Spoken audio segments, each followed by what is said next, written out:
국회 유리창을 깨고 시민들을 향해 총구를 겨눴던 특전사를 이끈 사람은 김현태 707 특임단장이었습니다. 그는 내란이 무산된 뒤 길거리에서 부대원들을 용서해달라며 기자회견을 열었습니다. 저는 무능하고 무책임한 지휘관입니다. 부대원들을 사지로 몰았습니다. 후문과 정문에서 몸싸움을 지시한 것도 저희고. 그러나 김 단장의 입장은 탄핵 정국에서 180도 돌변했습니다. 계엄을 막은 보좌진이 폭력을 썼고 계엄군은 피해자라는 주장을 했습니다. 부대원들이 들은 수없이 많은 폭행과 폭언, 욕설에 대한 마치 저희를 이용해서 폭동을 일으키려는 그런 느낌이 받았습니다. 결코 무력을 쓰지 않았다고 주장했지만 기자를 연행하고 결박하는 CCTV가 발견됐습니다. 150명을 넘으면 안 된단 말이 국회의원을 말하는 건지 몰랐다고 했다가 본회의장 막는 게 우선 진입 시도 의원 있을 듯이라는 자신의 명령이 공개되기도 했습니다.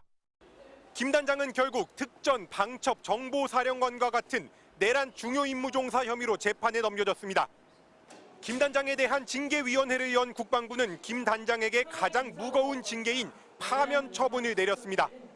이에 대해 김 단장은 계엄에 대한 사전 모의도 하지 않았고 법원 판결이 확정되지도 않았는데 양정 기준과 무관하게 답을 정해놓고 징계한 것은 받아들일 수 없다며 항고하겠다는 입장을 밝혔습니다.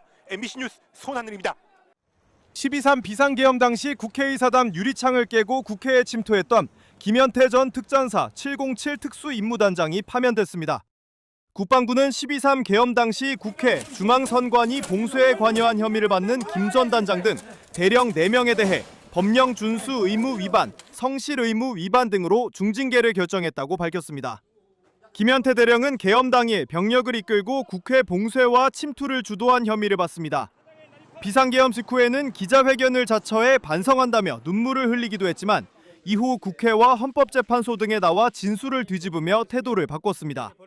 최근에는 법정에서 계엄 당일 당시 안규령 민주당 대변인이 계엄군과 대치하는 과정을 연출했다는 주장까지 내놨습니다.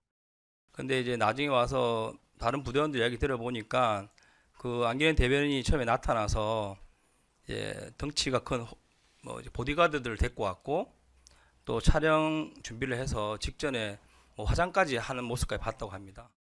그 외에도 선관위 점거와 직원 체포 계획에 가담한 혐의를 받고 있는 정보사 소속 고동희 전 계획처장, 김봉규 전 중앙신문단장, 정성욱 전 백여단 2사업단장 등 3명도 모두 파면된 것으로 전해졌습니다. 파면된 이들은 모두 내란 중요임무 종사 혐의로 기소돼 불구속 상태에서 재판받고 있습니다.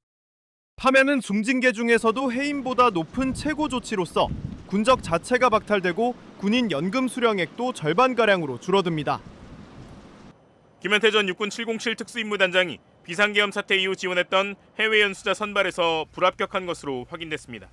군에 따르면 김 전 단장은 파키스탄 국방대학원에 지원했지만 최근 열린 육군의 국외 군사교육 선발 심의위원회에서 선정한 해외 연수자에 포함되지 않은 것으로 전해졌습니다. 김 전 단장이 불법 비상계엄에 가담했다 기소까지 된 점 등이 탈락 사유에 영향을 미친 것으로 알려졌습니다. 해외 연수 지원 자격 요건 중 하나는 국외 파견에 결격 사유가 없는 자인데 김 전 단장은 계엄 당시 병력을 이끌고 국회의사당에 난입해 내란 중요 임무 종사 등 혐의로 지난 2월 28일 불구속 기소됐고 이어 3월 19일에는 보직에서도 해임됐습니다. 김 전 단장은 계엄 당일 국회에 가져갔던 케이블 타이는 사람을 포박하기 위한 용도였다고 말했다가 이후에는 국회 문을 잠그기 위한 용도라고 말을 바꾸며 거짓 증언 논란을 빚기도 했습니다. 특히 계엄군이 언론사 기자를 케이블 타이로 포박하려 했던 영상까지 공개되면서 김 전 단장의 거짓말은 또 한 번 도마 위에 올랐습니다. 김 전 단장은 국민의힘 소속 성일종 국방위원장을 만나 민주당 의원들이 상관인 곽종근 전 특전사령관을 회유했다고도 주장했지만 곽 전 사령관은 옥중 입장문을 통해 회유받은 바가 없다고 반박한 일도 있었습니다.